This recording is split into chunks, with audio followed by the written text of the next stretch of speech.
SCP-3989. Current Object Class, Keter. Keter-class SCPs are anomalies that are exceedingly difficult to contain consistently or reliably, with containment procedures often being extensive and complex. The Foundation often cannot contain these SCPs well due to not having a solid understanding of the anomaly, or lacking the technology to properly contain or counter it. A Keter SCP does not mean the SCP is dangerous, just that it is simply very difficult or costly to contain. SCP-3989 is a C1 space-time anomaly which connects a large portion of its interior to an unknown and apparently extra-universal or extratemporal location, SCP-3989-A. The active zone of the anomaly is approximately 30 meters in diameter. SCP-3989 is located within a grove of Olea europaea trees in Afrin, Syria. External measurements and observations of the grove indicate a footprint of approximately 5 acres. From the perimeter of the property, the anomalous nature of SCP-3989 is not readily apparent, though locally embedded cant-counter readings fluctuate between 0.76 and 3.62, with highest readings occurring during dark hours. This effect persists at distances of up to 20 meters from the perimeter of the property. Upon entering the active zone, SCP-3989 manifests a non-Euclidean space which continues to expand as it is traversed until subjects of the anomaly cross into SCP-3989-A. Radio and other communication signals continue to traverse the anomaly with no distortion, but GPS tracking has proven ineffective. Traversal into SCP-3989-A can only be achieved from a westerly direction, after sunset. If the active zone is approached from the east or during daylight hours, non-Euclidean properties of the area persist, but will not result in the subject's disappearance into SCP-3989-A. Interior dimensions of the active zone exceed 5 to 10 acres. Instances of SCP-3989-1 within the active zone appear with the same frequency as non-anomalous Olea europaea trees on the rest of the property, and are likely to outnumber them by as much as 2 to 1.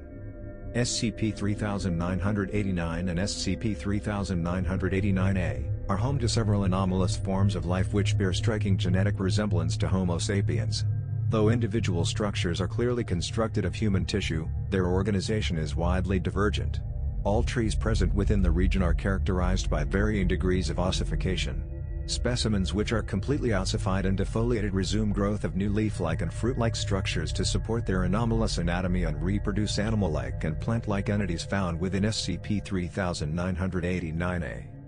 Update: May 7, 2015. SCP-3989-V refers to an unknown chemical or biological vector responsible for the onset of several perceptual effects in the area surrounding SCP-3989. The primary function of the vector appears to be the concealment of SCP-3989's full active range and to increase difficulty in perceiving related anomalous biological activity. Extended exposure to SCP-3989-V dampens the effects of perceptual tampering, but encourages a sense of curiosity regarding SCP-3989.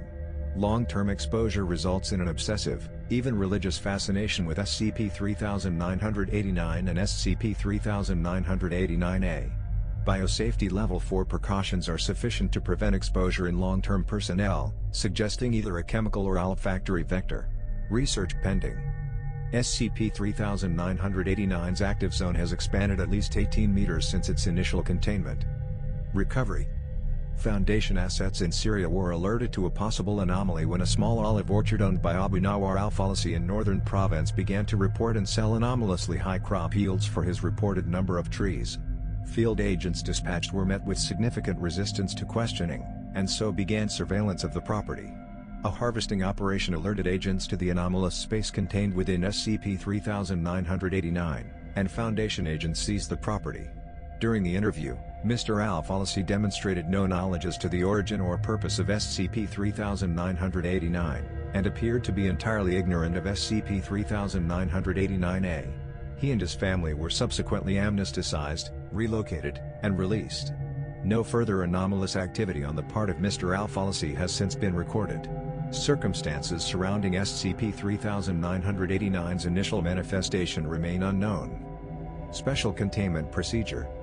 Foundation assets have purchased 20 acres of land surrounding SCP-3989 and converted them into a working olive orchard.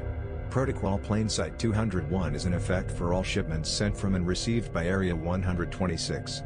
Chain-link fencing topped with barbed wire has been installed around the perimeter of property surrounding SCP-3989, with security checkpoints on the northern and eastern walls for access to the interior. An additional 4 meters concrete barrier surrounds the current extent of SCP-3989's active zone at a distance of 5 meters. A platoon-strength detachment of MTF-7 fumigators is to be stationed on site at all times with access to anti-tank weaponry in the event of internal breach or external incursion. Additional assets will be made available if greater force is deemed necessary to prevent local military activity from breaching SCP-3989's active zone. Civilians attempting to gain access are to be turned away or restrained with non-lethal force and must be captured prior to breaching SCP-3989. All experimentation on retrieved items is to be carried out under Biosafety Level 4 conditions. Any material retrieved from SCP-3989 is to be incinerated at the conclusion of testing with no exceptions. Personnel affected by SCP-3989-V are to be offered the option to self-terminate following interview, or remanded to permanent HCP-03 containment cells on site. Bi-weekly, 4 teams of 10 members each of MTF-7 will enter the active zone from all 4 cardinal directions and incinerate any new growth within the active zone to a depth of approximately 10 meters. Drone exploration of SCP-3989-A requires approval of the Anomalies HMCL Supervisor, currently Dr. Sahiri Wakim, and Area 126 Director Farid Mohammed. Addendum 3989-1. During inspection by Biological Containment Specialist Dr. Marshall Grant on June 19, 2015, 19 instances of SCP-3989-9 spontaneously appeared beyond the perimeter of the active zone and proceeded to dismantle primary containment. Dr. Grant initiated containment breach alarm but received no response from assets within Area 126. An unknown number of security assets on site proceeded to release all biological anomalies in permanent containment. 2 instances of SCP-3989-9 and 47 instances of SCP-3989-9. A firefight ensued wherein 30 Area 126 personnel were terminated, as well as 15 members of the Biological Containment Inspection Team. Foundation MTF assets in Damascus were scrambled, and successfully terminated all 21 instances of SCP-3989-99 outside of containment. 25 tagged instances of SCP-3989-9 were recovered from the bodies of Area 126 personnel, the rest remain unaccounted for. Containment procedures are currently under review by Dr. Grant. Addendum 3989-2. Following the difficulties encountered for the containment of the Afrin anomaly, SCP-3989 was upgraded to a Keter-class anomaly. Biosafety Level 4 precautions are in effect to prevent future infestations of SCP-3989-99 within Area 126. New containment procedures complete as of May 7, 2015. Additional information is accessible only to personnel with L4 General or SCP-3989 project-specific clearance.